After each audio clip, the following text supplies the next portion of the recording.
Hello and welcome, everyone.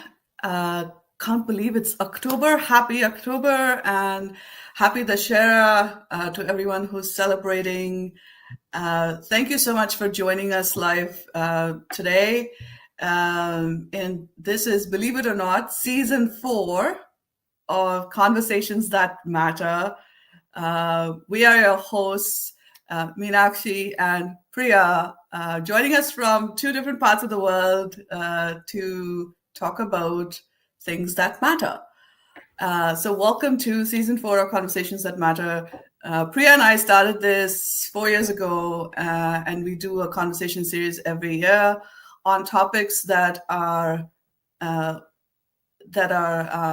valuable, conversations that are important to be had from a leadership perspective, primarily from a leadership perspective, and helping really unpack leadership and unpack the corporate jargon around some of these things, demystify leadership and make it accessible and practical. And that was our original intention. And today with season 4, we are here to talk about prioritizing mental well-being while leading in a noisy world. So once again, we're very pleased to have you all here joining us live and everyone that's going to watch the recording later. So we are very grateful for your time and sharing a part of your Friday with us. Priya, how are you feeling? What about this topic speaks to you? Thanks, Meenakshi, and absolute pleasure to collaborate on Conversations That Matter. Like you said, it's unbelievable that we are on season 4, and each of the seasons had 4 episodes, some of them 3. And I'm always excited about talking about matters that are sometimes close to the heart, but not really spoken about. It's just a buzz somewhere.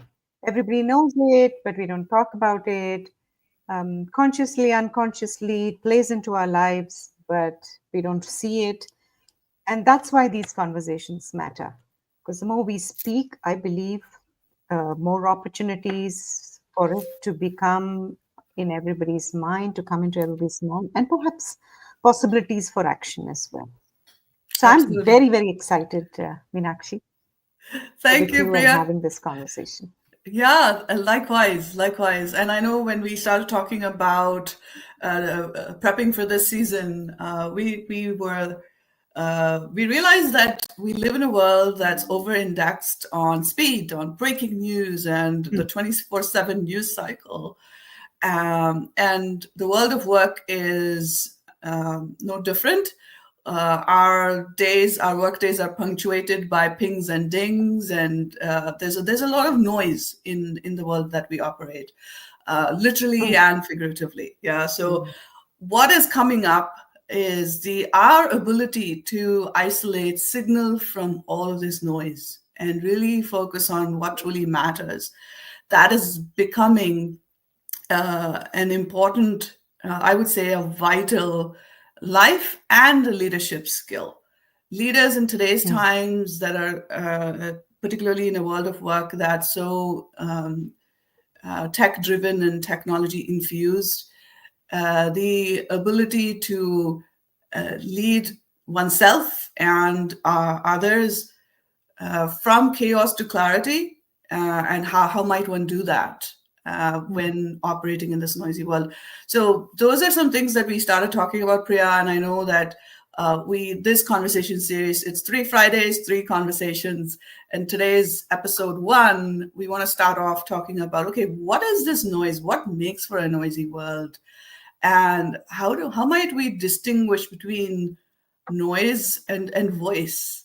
And this is something very beautiful, Priya, that you talked about. And we said, okay, we have to include this in our conversation today. And we also wanted to invite your thoughts and questions via comments, so you can add to the chat, and we'll bring those along during our time together today. So we're going to be here together for roughly about another 35, 40 odd minutes. And then we'll come back next Friday on this 10th of October. So where I wanted to start us off today is a little bit more context. So a dear friend and colleague and collaborator of mine, Tiffany Castaño, and I, we co-host an annual virtual conference. We call it the annual virtual World of Work conference. And this year, and we do it in the early part of the year. So this year, when we hosted it, our theme was prioritizing mental well-being in a noisy world. And we not only based on the feedback that we received from the attendees, but also with everything that's going on. Life is a lot these days. We decided to continue that conversation, and this time with Priya in Conversations That Matter. So for those of you who attended the conference, you'll remember Sally Clark, who joined us to as our closing keynote speaker, who's a renowned burnout and recovery expert, well-being expert and author. So a couple of things she talked about really stayed with me. And Priya, when you talked about what's noise and what's voice, and I'm going to let you speak to that a little bit more. One thing that stood out for me, and I was recalling what Sally had shared in her closing keynote, is how we have this negative connotation around the word noise. Like when you hear the word noise, I don't know about you, but in my mind, I equate it to like it has a high nuisance value. You want to get rid of it. Sally did a beautiful job of helping us as attendees in the conference distinguish between what is healthy noise and what is unhealthy noise. And I don't think until then I'd really thought about it in that way. So I wanted to start us off there, and I'm sharing my screen here. And this is a screenshot of Sally's address to us, and where she talks about, okay, when you think about noise, let's pause and think about how is it serving us? What kind of noise is it? Is it a gathering of people for community and connection, that you come together, let's say, to create music or art? Is it, let's say, a conference room where you're networking with others? Is that the kind of noise? So that's healthy, isn't it? Because you're actually involved in making some human connection, interaction that drives evolution, human evolution. There's creativity around it. So, or if you're coming together to process grief or to celebrate life. So there's noise then too, but that's the type of noise that serves as well. Yeah. And let's contrast it with the type of noise we experience in our day-to-day, and particularly in the world of work. Some examples that Sally shared with us: an overflowing inbox. Now it's, if it comes with those pings and dings, then there's actual noise too. But otherwise, just the sight of it, and this sort of stress that builds up in us to sort of stay ahead of our inbox. This constant message that we seem to be getting, doing more with less. Our workloads are unmanageable, and I know, Priya, one of the things you want to talk about, and there's a podcast episode that got released today. I wanted you to talk about that. It really touches on all these things, right? So noise is not something that, in addition to things that you can actually hear, it's also things that happen. And they may not always come with that associated sound factor, if you will, but just that sense of overwhelm, being overworked, and a lack of resources and support, not knowing where to go for support. In corporate environments, doing the job of 3 people, and there's endless reorganizations, and there's layoffs all the time. And so all of these things constitute noise. So I wanted to start us off there in terms of what is noise and what is healthy noise versus unhealthy noise. And I want to pause there, and I'd love to get your thoughts and reactions on this as well, Priya. So what you've just shared, Meenakshi, on the 2 slides is a beautiful way of looking at noise. Um, Sometimes the voice gets drowned in the noise, right? And the noise can come from two things. One is the external noise. The external noise is that of should submit yesterday, meet deadlines yesterday, drive outcomes, push boundaries, and we mustn't forget that that becomes noise, and that can become unhealthy because of the nature of the world that we are living in, the nature of work that we are operating in. We call it burning, right? It's very brittle. The world that we are operating is very brittle. It's non-linear. It is it is in fact a very fragile system. And in that fragile system, what can normally be functional can end up as becoming dysfunctional. And that's when voice becomes noise. And I'm talking about the unhealthy noise.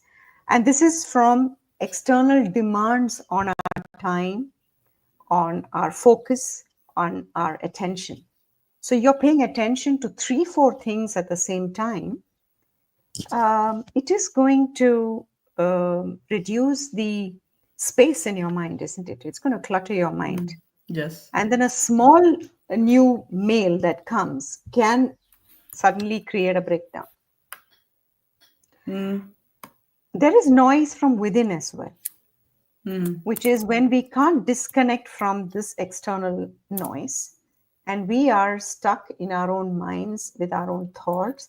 And so it doesn't need people around us, it does not require work, it just is.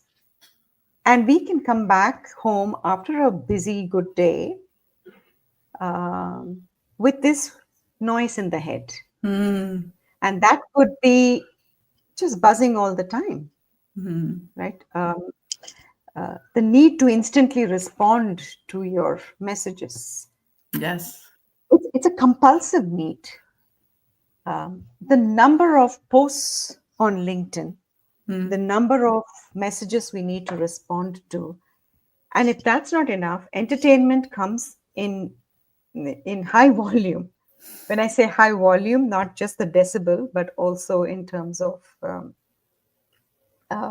the things that we need to pay attention to. We have to take it, we have to accept the fact that attention is limited. So, in all of this, what we lose is our ability to stay grounded and really listen to those noises and check whether it's healthy, unhealthy, whether our own inner voice is drowned in all this noise. We don't get that time. We don't give ourselves the space to be able to connect with that. And to me, that is a very dangerous space because then you know that it's encroaching on your mental well-being. It's encroaching on your mental well-being. Yes. And that is not a good space, right? That's not a good space. And the way it enters is very, very unconscious, insidious almost. The way it comes. And there's so much talk about your voice is important, speak for yourself. But sometimes even that can turn into noise. Yes. When we are very righteous about my way versus your way. And what starts off as just expressing your voice can end up being noise. Because voice is very powerful, right? And that power can take many shapes and forms. And the power can at some time start becoming, start pushing you to a corner. So much said about noise and voice. What we're really saying is that two types of noise, healthy, unhealthy. And sometimes in voice and noise can get mixed up. Yes. Um, I really the point you made about voice is important, but then how we go about using our voice Mm. can sometimes inadvertently constitute for noise. I think that's such an important distinction, especially at a personal level. And what I was thinking about was, and you alluded to this as well, is especially when you were engaging in the digital world, in this world of social media, it is like you said, this compulsive need to respond to, or we are not even responding at that time. We are really reacting, aren't we? Absolutely. And we have this compulsive need to react to every single comment, Mm. and then there's a term called keyboard warriors. So these are, we feel so um, uh, I would say misguided. There's a sense of misguided uh, courage is not the right word here, but we feel emboldened Mm. because we're really not in front of the person, right? Would we Yeah. say those things to people or to their face?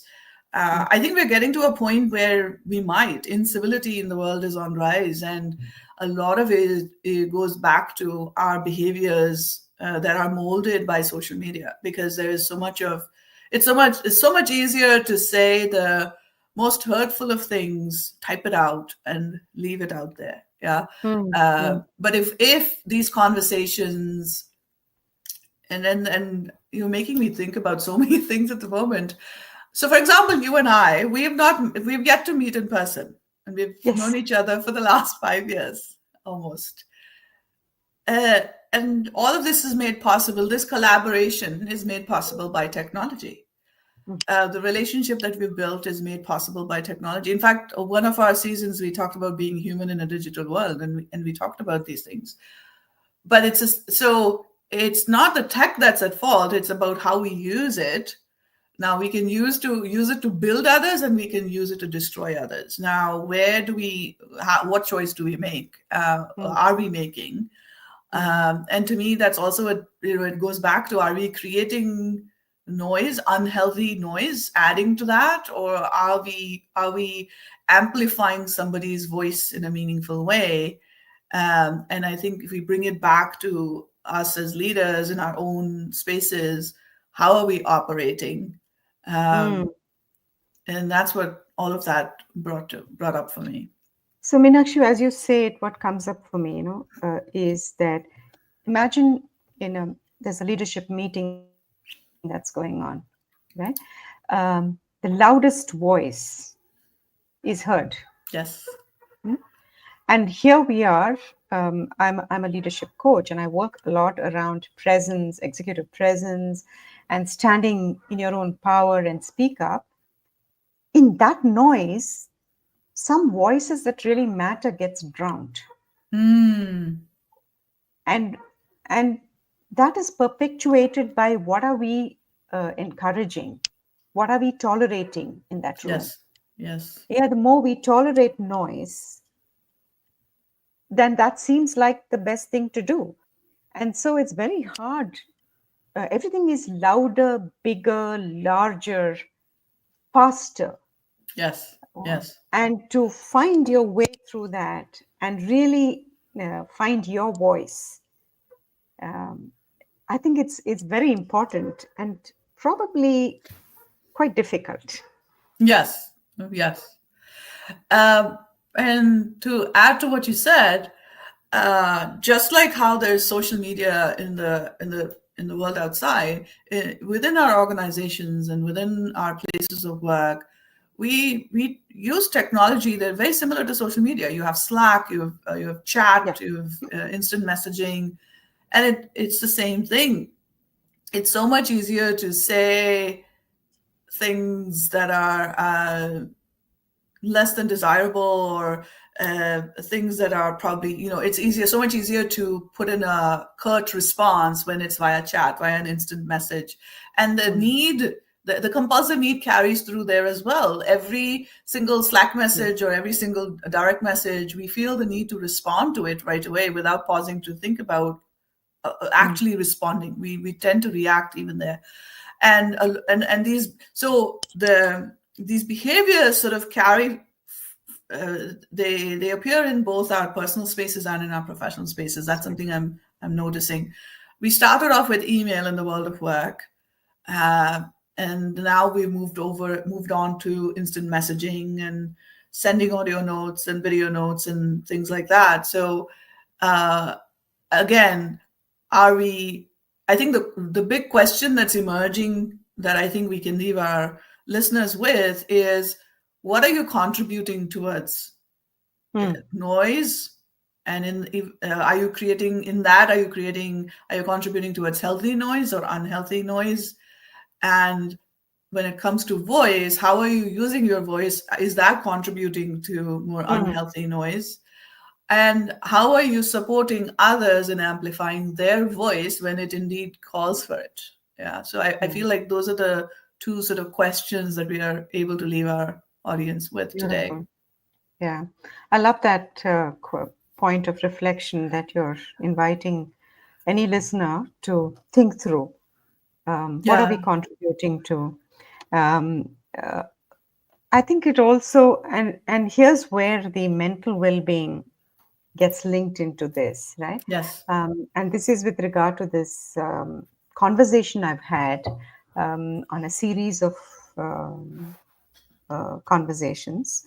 It's called the Pi Project. And Yeah. what we're really talking about is how you can dip into the power that is inherent in you. So these are Mm. stories of resilience. And one of the conversations that I recently had with a very young lady is how she joined work at 21 years. And, this faster, louder, bigger sort of work culture started driving her to think that that's the norm. Mm. And when you start thinking that that's the norm, everybody around me is doing this. And so, how do I get faster? How do I get ahead? How do I get better? And her story is there for you to watch. But it really is that somebody like that didn't quite see that she was beginning to work in a very toxic environment. Mm. And this noise around her was toxic for her. And this is not she's not the only person. I've had another coaching client who also continued to work for about 5 years in a very toxic culture, thinking that's the norm. Mm. I'm the outsider. I'm the one, uh, who's wrong, because the social constructs around the work culture there was telling you to be a certain way, until a point where both their mental health started taking a toll. Mm. And they started internalizing this speed and this way of living to a point where they just couldn't go anymore. They couldn't go on anymore.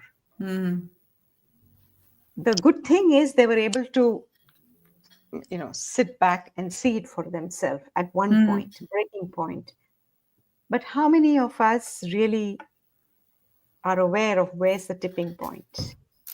Yes. Because mental health is still somewhere, um, I mean, it is spoken more than it was earlier, but you can't hide away the fact that um, the level at which mental health is deteriorating due to the kind of work cultures that anyone is either encouraging or unconsciously part of Yes. is stupendous. The numbers are stupendous. Absolutely. Absolutely. And uh, that this is exactly what leads to burnout, because burnout is this chronic stress. Yes. And there's enough research that shows that burnout is not about the amount of work. It is Mm. really about the environment in which you have to work. See, if you are excited and really motivated to do the work that you're doing, it's never about the amount of work you're doing. If you're able Yes. to see the impact that it creates, or there's a general positive environment in which you're operating, there is you actually, there's a sense of joy in doing Mm. that, right? Mm. But when all of that is taken away, and exactly like you're saying, it feels like, and I remember when we were prepping for this, you had used the term, you said it feels like you're constantly on the treadmill, right? There's no end Absolutely. to it, right? And it's the environment in which we operate, and what constitutes the environment. It's these interactions Mm. amongst peers, amongst our teams, and with our leaders, and what our leaders are um, enabling us to do, or in their own way preventing us from doing, right? So Mm. all of that really constitutes your environment. There's also research, and there's a Gallup study that shows that 70% of an individual's experience at work is determined by their experience with their immediate manager.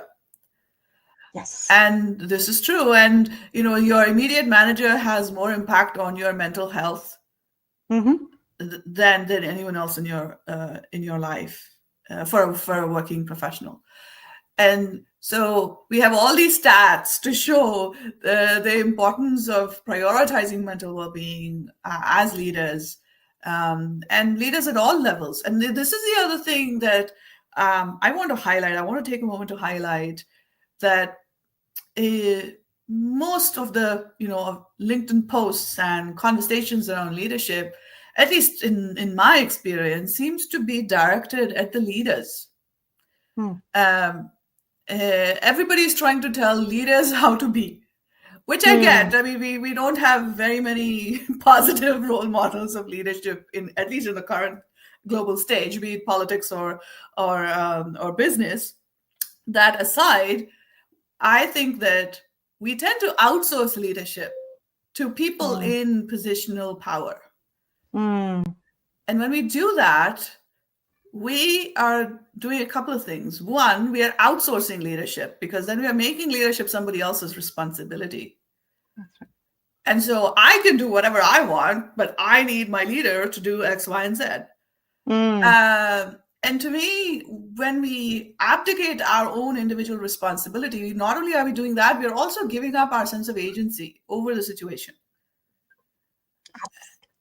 right? And I read the description of the show notes of the episode you were talking about in Pi Project, and I think, and I remember going back like 25, 27 years ago when I started my professional life. You start out thinking that is the way to be, that there is no other way out. If you're Mm. in this environment, this is what you're signed up for, and you just got to do it. Mm. And so to me, by sort of, when we outsource leadership, we are also giving up our personal power over situations, right? And Beautiful. I want to bring that back to the reason I'm bringing that up now is prioritizing mental well-being is an individual responsibility as well, as much as the system plays a role in in determining the kind of experience you have at work. It is also your individual responsibility to do that. So very very tactical sort of micro things that I want to call out is some of the things we just talked about. Do you feel the compulsive need to respond to every single email that comes to you, or every single message that comes to you? How do you prioritize your own work? Like, do you have a system that helps you be successful in how you manage your own work? And you don't it and to me, this is whether you are an individual contributor, or whether you have a small team, you're a first time leader, it doesn't matter.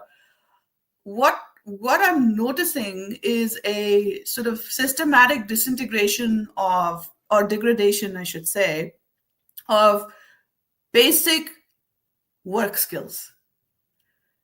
And in the age of AI, I think there's nothing more important than going back to the basics. Mm. Mm. And so when it comes to prioritizing mental well-being in a noisy world, we already talked about, okay, let's talk about the noise first. So going back to what are you contributing towards? right? And to me, again, it's an individual responsibility as well. As much as you need others to behave a certain way so that your mental well-being is taken care of, you also have that responsibility towards others, right? Yeah. So what are we contributing towards? And then the second piece is, let's stop outsourcing leadership, and let's take back that agency that we all have. Yes, there's a lot of privilege associated with it. I get it. So I'm not the person who's going to tell you leave your job if your mental health is at risk. No, you have bills to pay. I get it. So what is that one thing that you can do within your set of circumstances that include your constraints that can still help you move forward? And so for me, the perspective I want to highlight here is, when we talk about prioritizing mental well-being while leading in a noisy world, to me, leading starts with leading self. It does not matter whether you have any position of power or not in an organizational setup, but you do have power of choice. You can choose how you show up in any moment, any interaction in your workday. I know I said a lot, so I'm going to pause. I'm going to throw it back to you. And I see a comment here, so I'm going to go there. It's beautifully said, Meenakshi. And I was just, bringing it back to self is the most favorite part of the whole thing, is to say that I think we shouldn't forget our voice in this, right? Our voice in being able to make those choices and setting the boundaries and leading ourselves in a way that our best self shows. Not in the Yes. way that the world around you wants you to be, but what's the kind of how can my best self come through? And that's a call you need to take. Um, you've got to decide, and that's where the freedom comes with responsibility, Yes. right? It's important it's really important that we start focusing on ourselves, and to me, the like a micro habit is really saying, how do I set boundaries, Yes. and what I'll allow, what I'll tolerate, what I'll react to, what I'll respond to. And I think well-being starts there. I love the term micro habit, and I love how you said it starts with the micro habit of setting boundaries, and well-being starts with setting boundaries. That's what I'm taking away from what you just shared, and I'm going to add it here as well. Absolutely. And at this point, so by the way, sorry, Emlyn, thank you for joining us live, and thank you for sharing what stood out for you. Keep the chat going, and we also welcome questions. If you have any questions for us. We are at the half-hour mark, so I just wanted to take a moment to once again welcome folks who have just joined us live, and folks that will watch the recording later. So we are, Priya and I, we are in season 4 of Conversations That Matter. And in this season, we are talking about prioritizing mental well-being while leading in a noisy world. This time it's a series of 3 conversations, 3 Fridays. So join us back next Friday and the Friday after. And today we are starting with self, really, and we're talking about, okay, what makes for a noisy world? So we've talked about a couple of things: what's noise, what's healthy noise and unhealthy noise, how using your voice can also contribute to noise, and the fine line of distinction between the two. What does leading look like in this world? Priya brought up how we have moved away from VUCA, and we're actually in a Barney world, which is brittle, anxious, nonlinear, and incomprehensible. So what does that mean? What does that look like? And Priya also shared a couple of resources. We'll put all this in our show notes. And we were just talking about what well-being looks like. And I love what you shared, Priya. Well-being starts with setting boundaries. I have a question for you here. As a South Indian woman who's lived in the US for the last almost 20 years now, some of these concepts still are very Western for me. Setting boundaries is one of them. Uh, Mm. I'd love to get your sort of cross-cultural perspective on setting boundaries. What does that look like? For example, with your clients, what does setting boundaries look like in an Indian context? I think we should look at it as a global context Okay, because fair things point. have, yeah, they've just merged. It depends on the kind of organization that you're working with. Yes. But you're right about the cultural nuance around setting boundaries in the Indian context. And one of the things is our challenge around saying no, Mm, right? Our, uh, um, as a culture, we are embracing of many polarities and complexities. yes. And in that space, to be able to clearly state a no for anything, right? Whether is very challenging. Whether it is for a woman leader or a male leader, it's still Mm, a challenge. mm, So that's one boundary uh, that we really struggle with. mm. And the other nuance is in the generational gap in workforce, Mm. right? Yes. So you're working with some of the leaders who are probably rooted in this sort of an Indian context of uh, Mm. you know um, collective.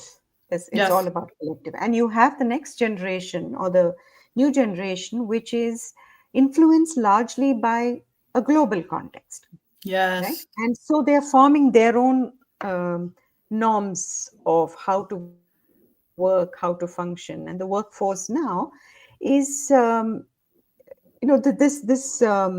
this can create some sort of a friction. What's okay for this generation is not okay for the other generation, and workforce Yes. now is multi-generational. Absolutely. In fact, this So is there the, are I think, first time in modern history, 5 generations, almost 6 generations are working together, all the way yeah from 80 plus to 20 plus. Yeah. yeah And so when the current generation is able to stand up and say no, or this can be done this way, it cannot be done, um, if it's not viewed in their from their context, sometimes Mm, it becomes a place of conflict, a mm, point of conflict, which can become noise. mm, mm. Yeah, to I mean, I know that's a whole new paradigm there when we talk about multi-generational workforce. But Yes, in the Indian context, I see these things that absolutely. the generations coming together, completely different way of working, and culturally, how difficult it is for us to say no. Yeah, yeah. Um, I'm so glad you called that out. And here I'm thinking, by the way, totally sidebar. Season 5 is going to be multi-generational themes. So thank you for bringing that up. Um, and so for me, sitting at the other end of the world, if you will, setting boundaries, some of those same things come up here as well. So multi-generational teams, saying no. But one of the things I've noticed here is it's easier to say no in the local culture because it is individualistic. And I love the way how you said we as a Yes. culture are embracing um, of people, of ideas, and of we have a high sense of tolerance for a lot of different things. Yeah. Um, and so here I noticed that because the culture itself is largely individualistic, people are very driven as individuals Mhm. to accomplish, to find their own way. So there's a lot of sort of entrepreneurism and that's driven by self. So decisions are also made by self, and it's not a communal thing to do, right? And so it's somewhat easier to say no, you would imagine, but in practice, it's still some of the same challenges, but from a different lens, if you will. And women tending to, again, it's a generalization, I'm aware of it, women tending to find it more difficult to say no, be it at work. And that's how most of us women get overloaded with office housework, things that have low visibility but require the same amount of effort. So planning meetings, planning birthday parties and retirement parties and whatnot, invariably disproportionately done by women in the workplace. And so how do you say no to these things, right? So we tend to come in as nurturers, and we use these type of, for us, all of these are bringing people together and doing this work anyway. So the one thing I will say personally that I found, and I'm getting better at, is my own self-talk around saying no. So telling myself that if I can't pour from an empty cup. So if I'm saying yes to something, I'm going to have to say no to something else. And what am I saying no to? So is this worth saying yes to? So it's a very big, everything is a decision, but then I've started looking at it from that frame. And we have a question here, and what I'm going to say next is going to tie to that. Thank you, Anuj, for your question. The question is, hi, Priya and Meenakshi, great conversation. Well, we are glad, and thank you for joining us live. And the question is, given the large plethora of WhatsApp groups and many digital conversations, how do you choose what conversations to respond to and which ones to let pass? Any dilemmas you faced? What I was going to say next, Anuj, is kind of sort of tied to your thing. So one of the things I've been very conscious about is, so my general rule is I mute all groups, WhatsApp groups that I'm a part of. So I mute as a general rule, I have no notifications turned on anything. And groups are all muted, which means I hold the power to go and look at groups whenever I have the space to do that. Because I don't want to be engaging in a conversation if I'm not at my best, if I don't have energy to dedicate to that. So it's really all about how I audit and take an inventory of my energy on a daily basis. And this compulsive need that Priya was referring to, comments or posts that really either speak to or go against my core values, those are the ones that will draw me to respond immediately. And I've learned to, especially if it's something that goes against my core beliefs and values, those are times when I interrupt my pattern and I step away from it. I physically remove myself from that. But if it's something positive, and if I have the opportunity to encourage somebody or congratulate them on a job well done or whatever, I'll do that immediately. But if it is something that I have to disagree with, then I've taught myself to step away from it physically. And I have faced many dilemmas like that. And there are groups that I think what I want to say to wrap up my comment on the response on this is, I always think about whether it's serving the group or not. And if it's not, then I'm not going to say it. I might direct message that individual, but I'm not going to say it in the group. And I know, Priya, you and I had this conversation. We talked about an example. So that's all I have, Anuj, and happy to take more questions from you, but I'm going to pass it to Priya for your perspective, Priya. Thanks, Anuj, for the question. And it's a daily dilemma. Love that daily dilemma. Yeah, because there are just so many conversations that happen, so many groups. You're absolutely right. But I think I'm guilty of not always following this. But what if when I'm aware and conscious, I think what drives my response to it is the purpose. Why? Mm, Right? Why is this important for me and for the other person? Not just me, for me and the other person. yes. How is it important? What is the purpose? And if that purpose is meaningful, then I'm in it. I've gotten used to completely let pages of WhatsApp messages just go on and on. And, like some of the serials, you can come back after the fifth day and it hasn't moved anywhere, that conversation, right? So, and I've consciously chosen to move out of some groups. Mm, And there I'm honoring my own sense of peace and my own sense of purpose. It's not serving me, then I'm not in it. mm. That's my boundary.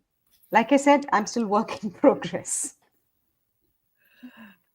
I Yeah. love how you said that, Priya. Boundary, right? That's your boundary.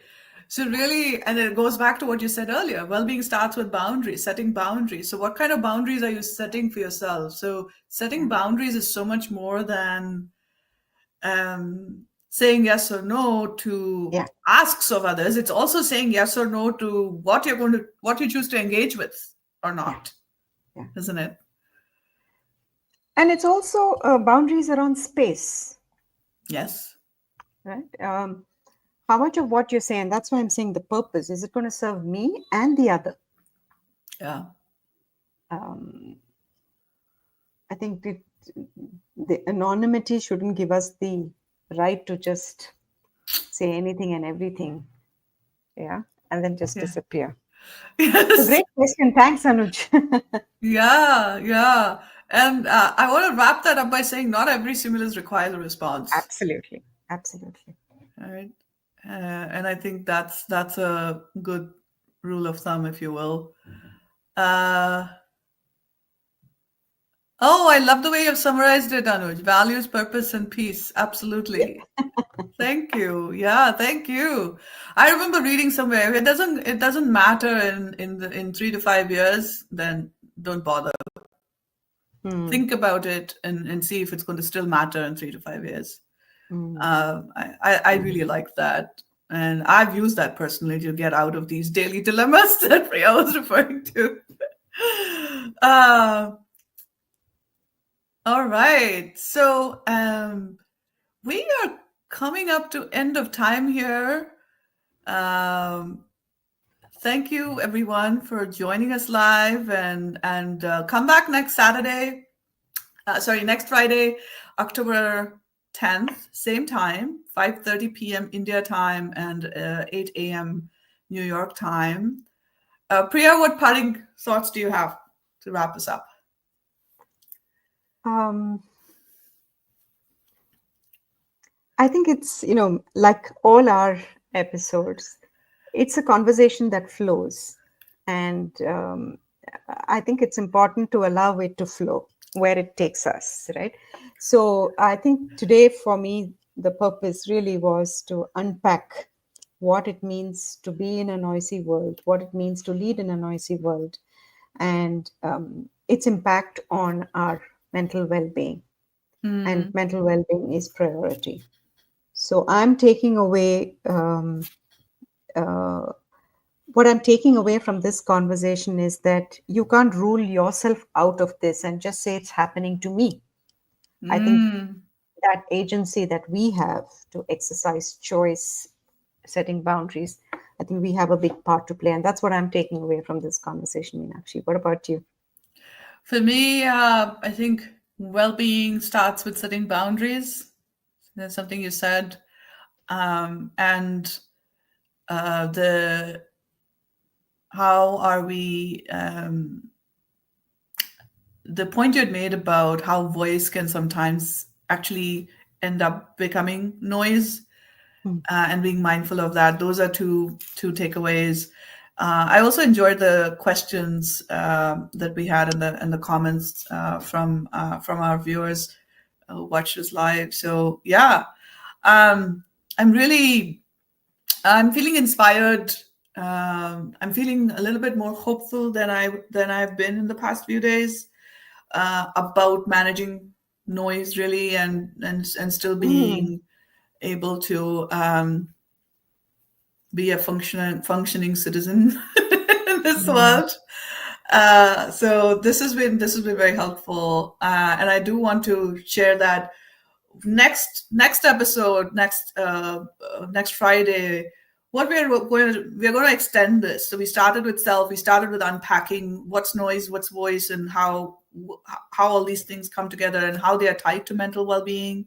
And we're going to take this forward, and we're going to look at actually one of the questions that you asked, Anuj. That's really our the hook for our next conversation is the circles of control. Yeah. So how do we remain aligned to our values? How might we leverage our strengths to, and how we stay connected to self as we lead self and others in this noisy world?